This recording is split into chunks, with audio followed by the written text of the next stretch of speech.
and welcome to Sand Highway. We're excited to be a part of your next adventure.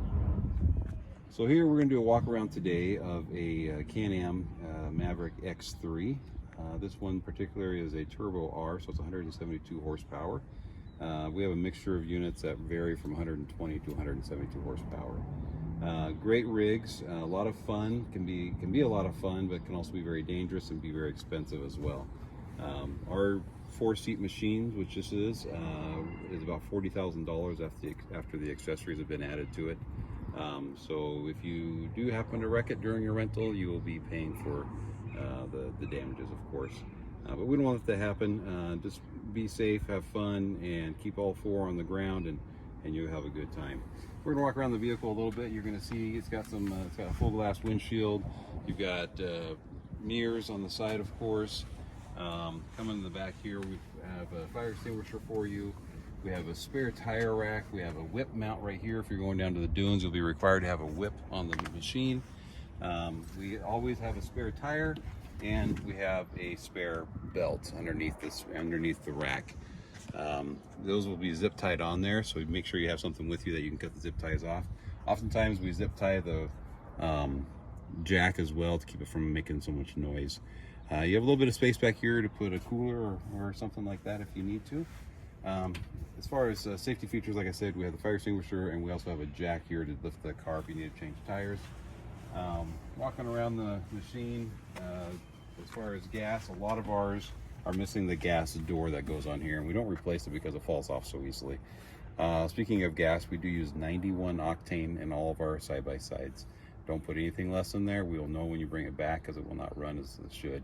So we have, again, 91 octane, bring it back full 91 octane. We appreciate it. We're gonna walk around the machine over here. And for those of you not familiar with side-by-sides, open them. There's a little strap inside that you pull. And then you open the door. You push button start. There you go. And then you put it in gear. Whichever gear you need to be in, high, low, neutral, reverse, and so forth. We're going to turn it off. So by pushing the button again, the key is right here. And of course, if you're going to be parking it overnight, you want to make sure you take the key out to secure the vehicle. Headlights are right here. Right here is 4-wheel drive, 2-wheel drive. Most often, people go in 2-wheel drive until they need the 4-wheel drive. When you do need the 4-wheel drive, please come to a stop and then push the button, take all the pressure off the engine, and then push the button and get going. We also have a Bluetooth stereo system in all of our units.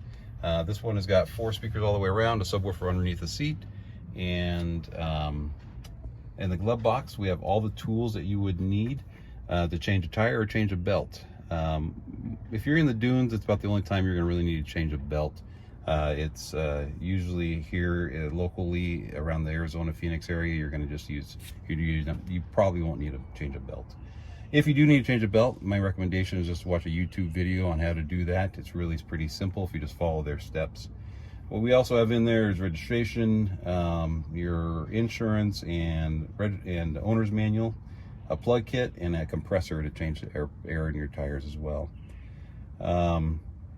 As far as operating the vehicle, don't try to do cookies or donuts. Try to spin in circles, because these tires, as you will see, are meant to grab, not meant to slide. So what happens oftentimes is people will try to spin cookies with these tires. It will eventually grab. You'll roll the car, and it will cost you thousands of dollars to fix it. Speaking of rolling and sliding and being safe, you make sure you put your seatbelt on. If you want to go faster than 15 miles an hour, you need to make sure your seatbelt is on. The safety feature built into the car. I've had quite a few phone calls from the side of the road. Hey, this car doesn't go very fast. I remind them to put their seatbelt on, and it goes plenty fast. Okay, tying down a side-by-side is important that you do it correctly. If you look underneath the car, you're going to see a hole in the plastic right here that gives you access to the frame, and then in the frame itself there's actually a hole that you're going to hook it to. We'll have it tied down for you when you get here if you're using one of our trailers, and if you're using one of yours, you'll need to tie it down yourself. If you look on the back of the side-by-side, there's lots of tie down spots, but we would like you to use this right here or this right here. Do not tie any straps to any of the suspension because you will ruin the suspension if you do so.